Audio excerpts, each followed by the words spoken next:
poster on that outside. So I'll hand over straight away to the first speaker. Bonnie? Hi, I have my two favorite things, a captive audience and a microphone. Yes. Hi, I'm Bonnie Rushing. I am faculty at the United States Air Force Academy. My career, I started out as a linguist, Spanish, Brazilian, Portuguese, and Tagalog primarily. I flew special ops C-130s, worked at NSA for a few years, and I've been teaching at the U.S. Air Force Academy now for almost 3 years. And so this has been a passion research project for me, almost 3 years in the making. So I'm going to kind of go through all of the details and focus on the findings. Due to time constraints, I won't be able to go over the methodologies as deeply as I would like, but everything is in the full paper, and I encourage you to look at it when you get a chance.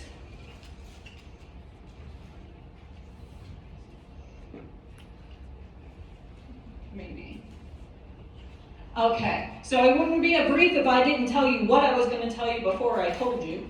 So I'm going to go over introduction, who I am, the background of this research, key concepts that might be useful to know going in, the goals and hypotheses of the studies, the materials and procedures used, the results, of course, and conclusions. I think I'm going to have to hide back here. I like to walk around. Okay. So I was the PI, the principal investigator and author on this, though I had a lot of participants and on faculty and on the cadet side, my students. By the way, cadets are undergraduate students who are going to commission into the U.S. Air Force, a lot of them as our pilots. I teach in the Military and Strategic Studies department. And we opened in 2021 a multi-domain laboratory where we do a lot of wargaming. This is a $10 million facility that we can run scenarios anywhere, any place in the world, make entities real or imagined to put our cadets into experiential learning so they get that hands-on experience beforehand. Our Joint Chiefs of Staff, so our leadership on the military side, they really stress this importance of realistic, practical warfighting skills for our younger military members. And so they need to be prepared cognitively, they need to learn and understand all of these concepts to be able to do all domain operations in those joint environments. All right, I'll just hide back here.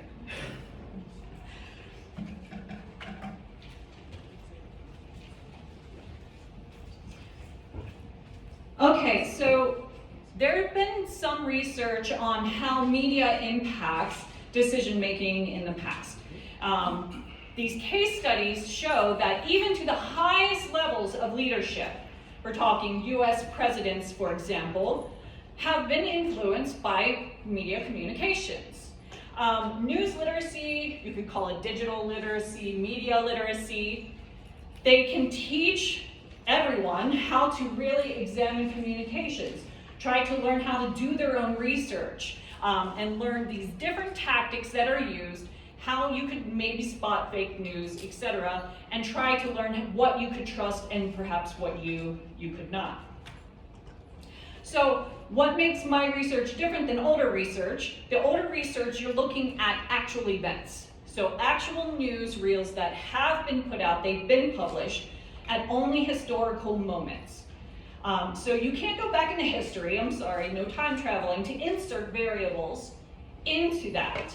And so a lot of these case studies, of course, they focus on those leadership roles or these groups of leaders.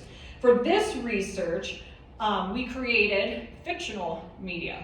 So news reels, social media posts, newspapers, radio, you name it. We wanted to make it as realistic as possible because wargaming isn't just about moving tanks and units anymore. We have to understand this fully immersive environment that reflects real life and how we can really train to that or educate to that. So we have simulated scenarios. Like I said, we can put them anywhere in time or space with different actors. We can rerun the scenarios and then inject variables to truly test what is going on or how different media or different participants impacts the results. And then we're able to look at larger pools of participants. So it's not just looking at a president, it's not just looking at groups of Congress. We have at any given time at the U.S. Air Force Academy 4,000 undergraduate students to pull from, and so we're able to really look at a larger population set. All right, so let's go over some of the key concepts and break it down a little bit before I get into the details. So we use the term immersive learning environment, showing that this is a hands-on, it's a simulation-based educational experience. It's wargaming with realistic scenarios. And then what they learn in the classroom, even if it's just learning about army maneuvers or cyber warfare or how space comes into play, it all plays out in different ways within our software. Okay, and then it wouldn't be complete without, of course, media, because regardless of if you're in the US, if you're abroad, or if you're deployed, we all have media, and a lot of us even check our phones, check social media before we even get out of bed. So that's really a part of what makes it more realistic. All right, production value. This is going to come in later. I didn't even know that I was going to have to put this on my slide until I got my results. So a production value is the elements of production, like your lighting, your decor, your speaking, audio-visual qualities that can appeal to your audience. Influence is the power to change something. The CNN effect. So this is actually a term that was coined in the 1990s. It's not really used a lot anymore, but I think it's a really concise way to explain what I'm trying to get at here, which is how news and media can drive leaders' responses, okay, influence them. And media trust. So according to a joint publication in the US, the trust in media comes from accurate, fact-based reporting, and that's how you can gain the trust and confidence of your target audiences. Okay, so let's get into the meat and potatoes of it. So I wanted to know how media influenced the decision-making of the participants, the cadets who were conducting our war games. And I was able to look at two different variables in 2 different years. The first one, I wanted to know what happens when you have different quantities of media. So we can be watching the news for 10 minutes or on social media for 10 minutes a day, or is somebody looking at it a lot? How does that affect decision making?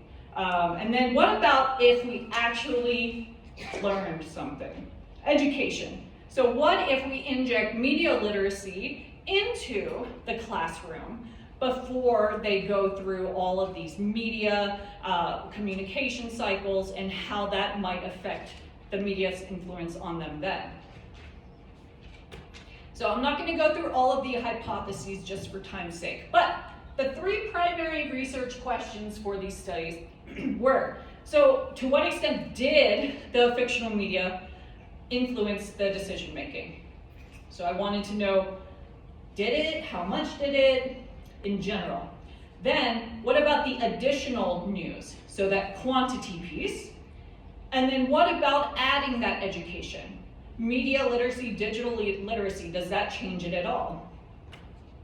For methodologies, it was mixed method, grounded theory. So just trying to find some new data in the field. I hand-coded, very painstakingly, the questionnaire written responses from all of my participants, and trying to do an analysis there of how many people were saying what. Okay, so here's where all of my data came from. I had cadets who were given this extra education. You'll see it referred to here as the information warfare module or news literacy. It kind of falls into that same lesson block there. So I wanted to know, without that extra education, did the students react differently to media? What about those who did receive that extra education? Did they respond differently to influences from media, disinformation, things like that?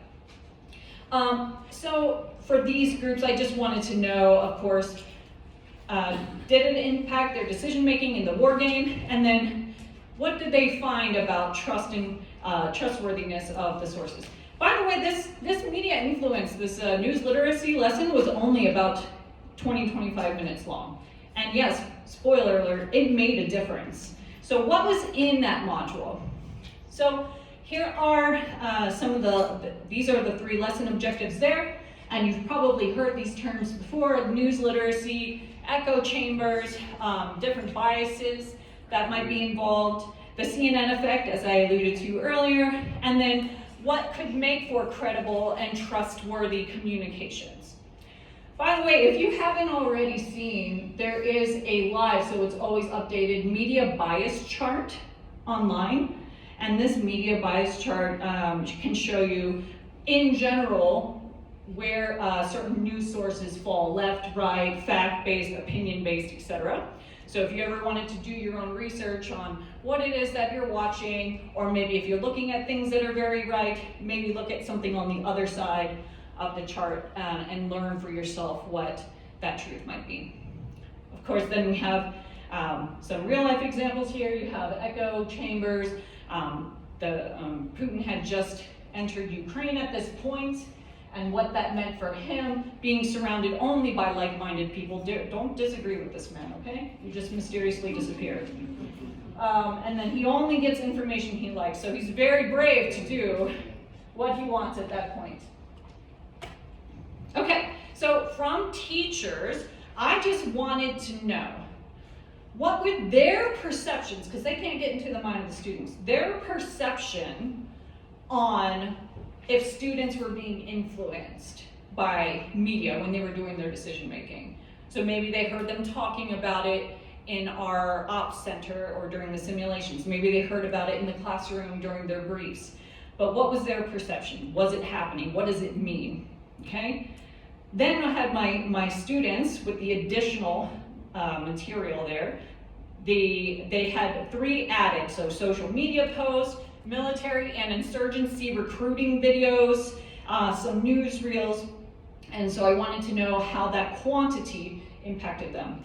So yes, as you can see here, we have something called Twitter, not Twitter, not X, but Twitter. So we added our own fake media there to make it realistic. We also had our own simulated news station called the Hawaiian News Network, where fake news is real, really. Like we have a whole setup with like green screen, and we're really putting this stuff out there to make it realistic. It's really super cool, actually. All right, so let's get into some of the results. So for research question number 1, how did those fictional media injects influence student decision making? By the way, they did. Almost all of them. Even the cadets themselves, 87% of them self-reported. They admitted that media influenced their decision-making in the war game to some extent. 100% of the teachers said or perceived that the cadets were influenced by the media. Of that, so 35% of the participants said that they could use the foreign media. So in this case, we were using the Chinese Communist Party and some other foreign news, and they said that it could aid their decision making. Now, how could these US military future leaders possibly use these foreign broadcasts? They're using it as a way to gain insight, maybe some open source intelligence. What do they want us to know? Because that's what they're going to put out. What are their potential plans? Okay, insight into their capabilities, perhaps. Now, the American and Allied news, in our simulation, we were allied with Japan. They used it more often, and they did say, oh, they believed it more to be true, and they could see events unfolding that way. Foreign media influenced, actually, a couple of the cadets to act more aggressively. That was a point of concern that I was not expecting. Allow me to read this quote from one of the participants' comments. "The adversary's media broadcast strengthened my resolve against the adversary forces and liberating allies from their propaganda beep." Okay, and I think there was another participant who said, "Oh, I attacked more aggressively. They made me mad." Okay, well, you have to understand our cadets range from anywhere from 18 to 24, and so that, you know, that emotion might be there. That was interesting finding. 3 minutes. Oh, really? Crap. All right, so with additional media, it caused a polarizing effect. So if you're watching the news or media more, beware that you might enjoy the type of news you like even more and distrust the news you hate even more. Okay? I'm gonna zip through these. A really interesting finding on the Information Module Act. So if you got that education, you were really more interested in source reputation, and without that reputation, you didn't trust the media, you wanted fact-based statistics, data. Without it, you were actually more concerned about the production value. Oh, the English was broken, that's why I didn't trust it. You didn't really care about the reputation, like where the source is coming from. That's a concern. Okay, added info ops module, so it affected them by learning more about the news and that operational environment. They were more likely to conduct human-based operations. So they were doing more disaster recovery ops. They were working with the rebel group more often. They were talking about the media more often. They were engaging with it because they understood it. So media undoubtedly influences, to one degree or another, decision makers and government leaders. And of course, because they're taking these big roles, it could have terrifying permanent consequences. And of course, that could lead to morale, aggression, emotional conduct on the battlefield. What if there's needless, careless attacks? I think that could be absolutely dangerous. This training or education is needed. There's no standardized education or training like this in the US Department of Defense at this time. And so we need this education to be implemented so that members can thoughtfully engage with media, with those sources.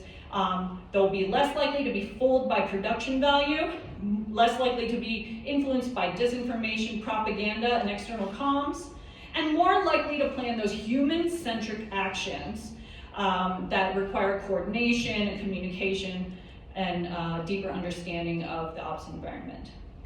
These are my references. Any questions? Thank you.